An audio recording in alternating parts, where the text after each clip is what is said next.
ನನಗೆ ಪಾಪ ಪ್ರಜ್ಞೆ ಕಾಡ್ತಾ ಇದೆ. ನಾನು ಹೇಳಿಕೆಯನ್ನು ನೀಡಲು ಸಿದ್ಧನಿದ್ದೇನೆ. ನಾನು ಹಲವು ಶವಗಳನ್ನು ಹೂತಿದ್ದೇನೆ. ಮುಸುಕುಧಾರಿಯ ಹೇಳಿಕೆ. ಹೂತಿಟ್ಟ ಶವಗಳಲ್ಲಿ ಮಹಿಳೆಯರದ್ದೇ ಹೆಚ್ಚು ಅಂತ ಕೂಡ ಆತ ಹೇಳಿದ್ದಾನೆ. ಕೆಲ ಮಹಿಳೆಯರ ಶವಗಳು ನಗ್ನ ಸ್ಥಿತಿಯಲ್ಲಿದ್ದವು. ಲೈಂಗಿಕ ಆಕ್ರಮಣ, ಹಿಂಸೆಯ ಕುರುಹುಗಳು ಕೂಡ ದೇಹದ ಮೇಲಿತ್ತು. ನಾನು ಜೀವ ಭಯದಿಂದ ಧರ್ಮಸ್ಥಳವನ್ನು ತೊರೆದಿದ್ದೆ.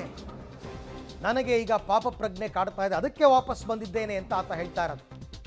2014ರಲ್ಲೇನೋ ಆತ ಧರ್ಮಸ್ಥಳವನ್ನು ಬಿಟ್ಟು ತೆರಳುತ್ತಾನೆ. ಅದಾದ ನಂತರ ಅಪಿಯರ್ ಆಗ್ತಾ ಇರೋದು ಈಗಲೇ 11 ವರ್ಷಗಳ ನಂತರ ಆತ ಬಂದು. ಯಾಕೆಂದರೆ ನನ್ನ ಕೈಲಿ ಈ ಕೆಲಸ ಎಲ್ಲ ಮಾಡಿಸಿದ್ದಾರೆ, ನನಗೀಗ ಪಾಪ ಪ್ರಜ್ಞೆ ಕಾಡ್ತಾ ಇದೆ. ಸಾಕಷ್ಟು ಶವಗಳನ್ನು ನನ್ನಿಂದ ಹೂಳಿಸಿದ್ದಾರೆ, ಅದರಲ್ಲಿ ತುಂಬ ಜನರದ್ದು ಮಹಿಳೆಯರದ್ದೇ ಜಾಸ್ತಿ. ಇದೆಲ್ಲ ಹೇಳಿಕೆಯನ್ನು ಈಗಾಗಲೇ ಆತ ಕೊಟ್ಟಿದ್ದಾನೆ.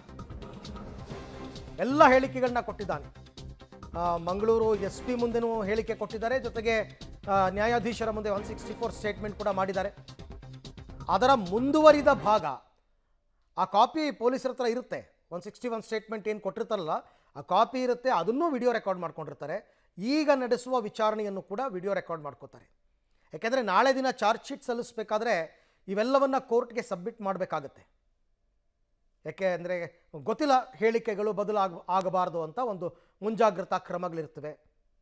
ಸೊ ಹಾಗಾಗಿ ತನಿಖೆಯ ಆರಂಭದಲ್ಲೇ ಈಗ ಆ ದೂರುದಾರನ ವಿಚಾರಣೆಯನ್ನು ಮಾಡಲಾಗ್ತಾ ಇದೆ.